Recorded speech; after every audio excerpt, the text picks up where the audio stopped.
BJP పరిపాలనలో భారతదేశ సమగ్రత దెబ్బతింటున్నాయని మాజీ కేంద్ర మంత్రి చింతామోహన్ మండిపడ్డారు. 2029లో రిజర్వేషన్లు ఎత్తివేసే కుట్రలు జరుగుతున్నాయి. ఇక బీజేపీ మైనార్టీలకు, దళితులకు వ్యతిరేక పార్టీ అని అన్నారు.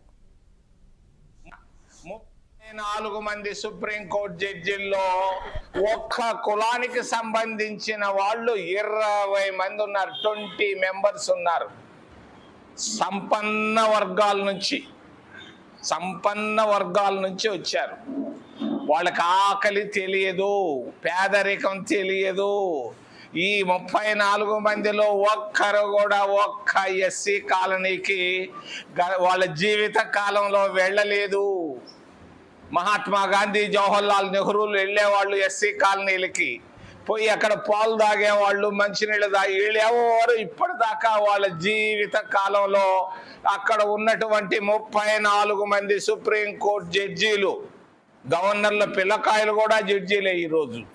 వాళ్ళు కూడా ఈ రోజు దాకా వెళ్ళి ఎక్కడ ఒక్క ఎస్సీ కాలనీకి వాళ్ళ జీవిత కాలంలో వెళ్ళినట్టుగా నాకెక్కడ దాఖలాలు లేవు.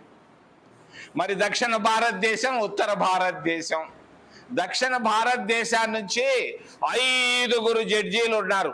34 మందిలో 5 మంది జడ్జీలు ఉన్నారు. 29 మంది ఉత్తర భారతదేశంలో ఉన్నారు.